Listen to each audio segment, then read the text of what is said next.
indispensáveis nas suas aulas de música, seja musicalização infantil ou seja no ensino de um instrumento musical.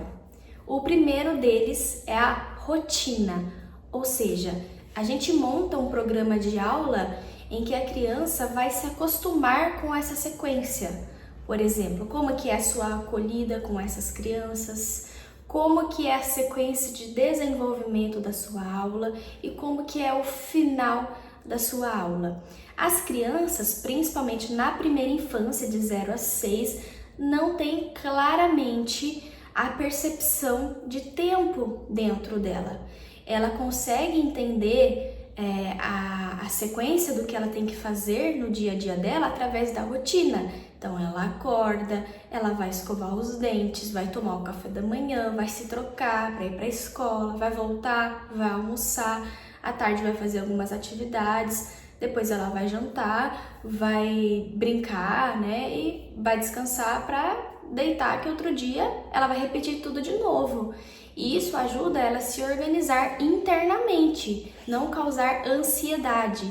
A criança que não tem rotina, ela é ansiosa, ela é agitada, ela não entende os limites dela, né? Então ela fica nervosa, enfim. Então ela precisa se organizar internamente, porque isso auxilia na sua mente, né? Imagine você ter uma mente bagunçada. Até para nós adultos, se a gente não tem uma rotina, a gente se sente perdido, né? Então é muito importante a gente ter uma rotina. Só que nós adultos temos a diferença é que temos percepção de tempo. Então a gente sabe ver horas, a gente sabe o que tem que fazer em tal horário. A criança não. Quem ensina o que fazer em cada horário somos nós adultos. Isso se aplica à educação musical também.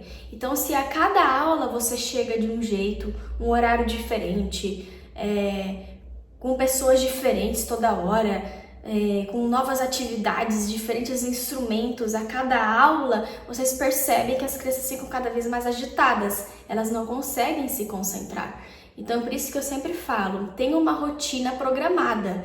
Quando você chegar, tal horário, vai ser aquela canção de acolhida ou aquela forma de acolhida. O desenvolvimento vai ser sempre com esses itens, uma história, uma atividade de movimento, uma atividade rítmica, vai ter uma banda.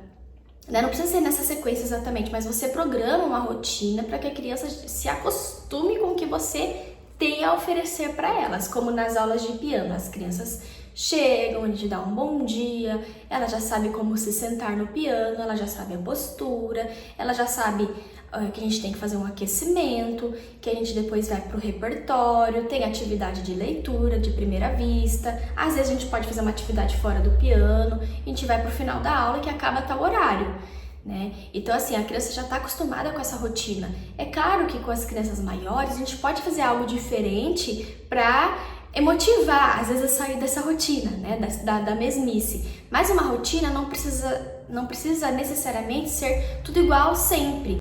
Por isso que daí eu vou falar do segundo item, que é indispensável, a repetição, mas com variação. Então você pode mudar a forma de aplicar uma música. Então se a criança está aprendendo uma música nova no piano, de vez você falar assim, repete.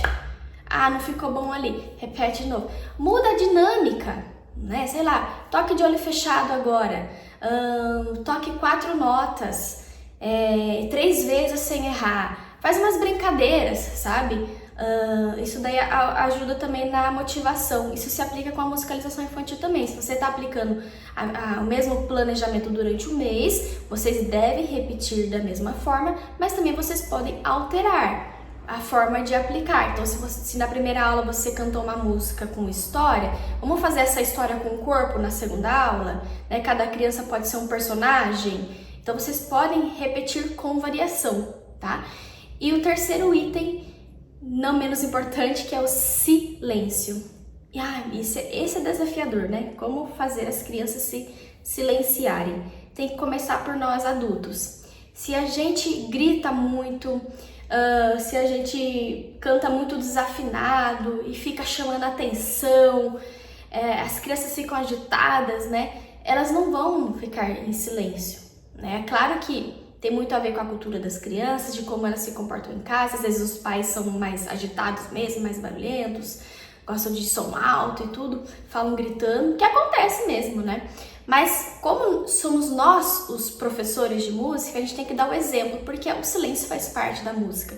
Então, além de vocês contar histórias sobre som e silêncio, além de vocês cantarem músicas que vai ensinar ali o silêncio, o mais importante é o professor saber se calar, né? Então, por exemplo, quando você começar uma aula, fazer uma espécie de meditação, digamos assim. Então, a gente pode dar as mãos, a gente pode respirar, colocar uma música de fundo, bem calminha, ficar todos em silêncio. Então, você só vai começar a aula depois que todos estiverem mais calmos. Então, se a criançada chegou da educação física, nossa, mas eles estão agitados. Então, a gente tem que preparar as crianças para o momento presente, para o foco, né? Então, faz uma respiração, depois tenta fazer um desafio de ficar 1 minuto, todos em silêncio. Ah, é impossível, Gabi, não tem como. Tente fazer, porque é possível sim. Então, comece a aula fazendo desafios, 1 minuto de silêncio.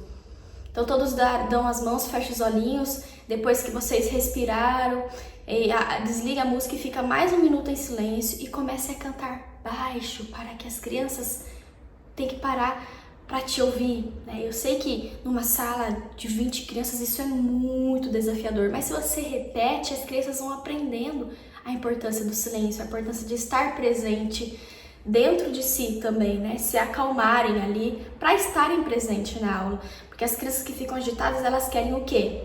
O externo, elas querem a surpresa que você trouxe, elas querem pular, elas querem brincar com as outras. E tá tudo bem também, né? Mas a gente tem que ensinar o silêncio desde a primeira aula de música, senão as crianças não vão saber o que é silêncio.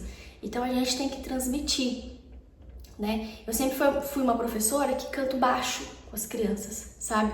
Sempre tento trazer elas para mim e não eu ir até elas, né, nessa questão de cativar a concentração, mas eu tento trazer elas para mim. Então, eu sempre cantei muito baixo, né? Sempre olhei muito dentro dos olhos de cada uma, sempre fiz elas tentarem se acalmar através de músicas calmas, músicas que não tem muita agitação, principalmente se as crianças... Tem dias que tudo bem, faz parte a gente fazer músicas mais agitadas para se movimentar mais, tá tudo certo também, mas o que eu quero dizer é que a gente precisa também ensinar o silêncio, né? Então, se a gente só faz músicas agitadas porque as crianças estão agitadas e a gente acha que essa é a forma que vamos cativá-las, não é bem assim. Então, a gente tem que ter esse desenvolvimento também com elas, né? Então, são esses 3 itens, pessoal. Rotina, repetição com variação e o silêncio. 3 pilares importantíssimos para você pensar ao planejar as suas aulas de música. Eu espero que vocês tenham gostado. Deixa um like, comenta aqui que me ajuda bastante, tá bom? E até o próximo vídeo.